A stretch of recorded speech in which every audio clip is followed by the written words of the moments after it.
Amongst these other objects up here that we can't see all from one location are zigzags. The zigzags has passed on to my grandmothers were balance, even though it's a zigzag.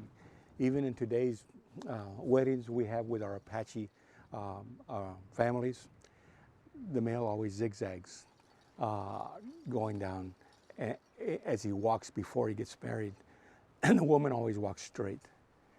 And that is for balance, not because the male is, for instance, zigzag of good, bad, high, low, sickness and health, but we need to remember that we must maintain a balance, and that's the on the teepee we have set up down the road here. It's got a zigzag right there, and that's the balance that we must maintain of seeing somebody who needs our help. Sometimes it's just a pat on the back, sometimes it's a lot more, but we need to help them, and that's how we get stronger, and that's where strength comes from. Strength isn't individual, because individually, no matter how strong we are, we can all fail. Even sometimes by the weakest person can take down a strong person. But if we together are all strong, then that's where strength comes from. And that's these zigzag patterns that you can't see there in between some rocks and other objects out here. And they're depicting that. They're telling us to never forget that. That's why I have it on our teepee there, to remind me that those words are passed on to us, and they're visible. They're not hidden. They're prominent. And a lot of these objects that are up here are prominent, and some not so prominent. And there's even objects up here where we're just finding out, right above where I'm standing here, is a circle that's light on one side and dark on the other. And that representation to us, even as we live our lives, we have things that are forked. And that fork is because we have the options of always doing good and bad. It's our choice. We must make a choice. Even light and dark indicate that to us, that we should maintain that ourselves to making the right choices and doing good, not just for ourselves, but for our friends and neighbors and family. And so when you put them on stones like this, they're going to last an awfully long time. And so for us to still have that understanding of what their meanings were when they were first put up here, and they may have had more meanings than I'm speaking about today, but those things have been passed to us, a lot of them orally, even though most of the stuff is not written.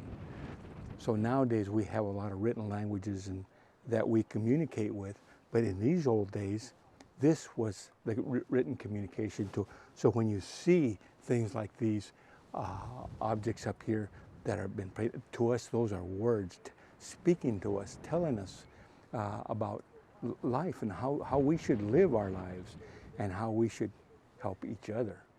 I don't think there's very many things that I could see out here that reflect how we should kill each other or hurt each other. Everything was pointed in the direction of how we should help each other and live our lives, because today we can get in our automobiles and drive to Walmart or H-E-B or some grocery store, but when these were placed up here, there were no stores. Matter of fact, there were no guns, and there were none of these objects that we have today. They use as tools to go hunt. So you had to be skilled. You had to teach each other how to live in this type of environment. How do you get from here all the way to the Gulf of Mexico on foot? And you have to have a lot of skills and pass them to each other so we can be stronger. I've passed them on to my children, my grandchildren, and those things that make them hopefully stronger. We have a lot of more conveniences today, so we can't forget about this. This is how we all got here. Wherever we came from in the world, some words were left to get us here today. It's not, we didn't get out here, we didn't come here and to live in today's day without a lot of effort. It took a lot of effort, not just work, but just those words that teach us how to get along.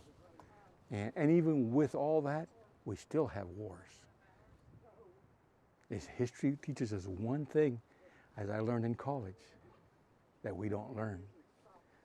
We keep making the same mistakes over and over. Can't do that. We can at least make an effort not to make those mistakes, because we can't affect everybody, but we can affect ourselves. These things here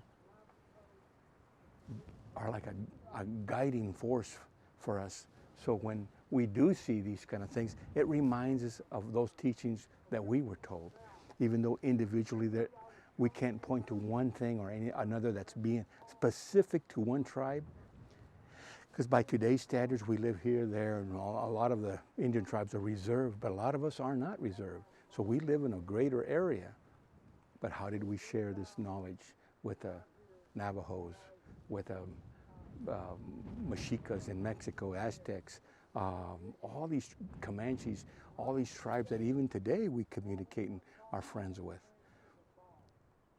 And so when we get together, we do share, we still share that knowledge, those prayers, those songs, those things that were passed on to us for many, many generations.